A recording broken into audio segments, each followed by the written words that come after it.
Companies Act, Section 378 ZR, Application of Provisions Relating to Private Companies to Producer Companies. Section 378 ZR of the Companies Act, 2013, serves as a bridging provision that clarifies the extent to which the general corporate law provisions applicable to private companies are also applicable to producer companies, notwithstanding the specialized legal regime created under Chapter XXIA of the Act. When elaborated and interpreted in its full context, the provision may be understood in the following manner. 1. Producer companies and their special legal status. A producer company, as defined and governed under Chapter XXIA of the Companies Act, 2013, is a unique type of entity that combines the cooperative principles of mutual assistance and member benefit with the corporate structure of a private company. It is primarily formed by farmers, producers, or persons engaged in related activities with the objective of improving their income, market access, and overall economic well-being through collective organization. To ensure that producer companies are governed in a manner that is both commercially efficient and socially inclusive, a special legislative framework has been introduced under this chapter.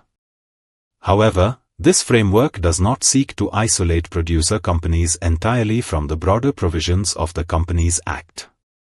Instead, it aims to supplement the general provisions applicable to companies with certain tailored rules that address the distinct needs of producer companies.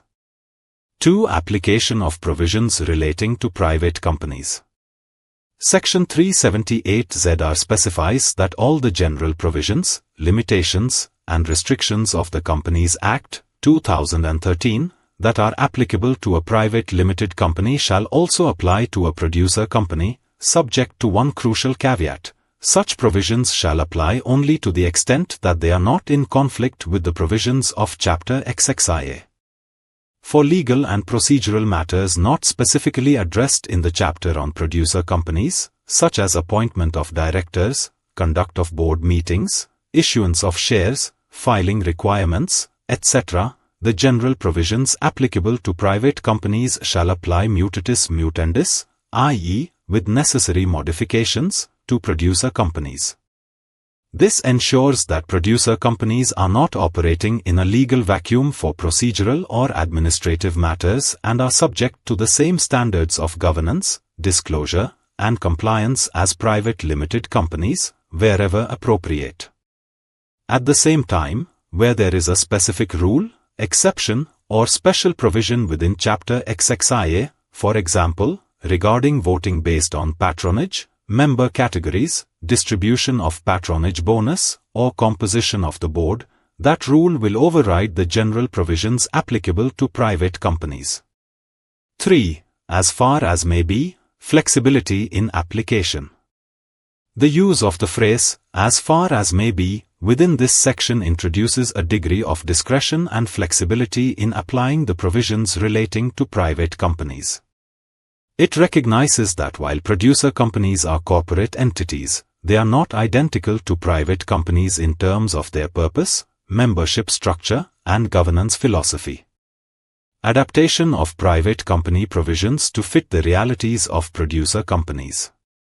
Application of only those provisions that are functionally and legally compatible. Avoidance of applying provisions that may be ill-suited or contrary to the mutual benefit-oriented model of producer companies.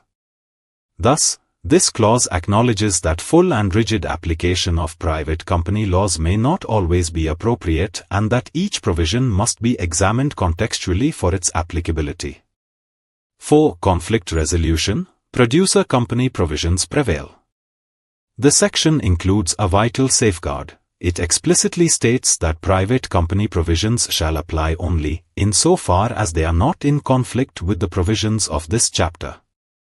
This establishes a clear hierarchy between the legal frameworks.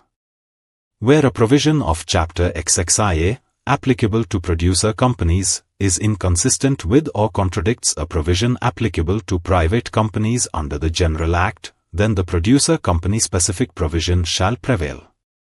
This is in line with the legal principle that special provisions override general provisions when dealing with specific classes of entities, here, producer companies.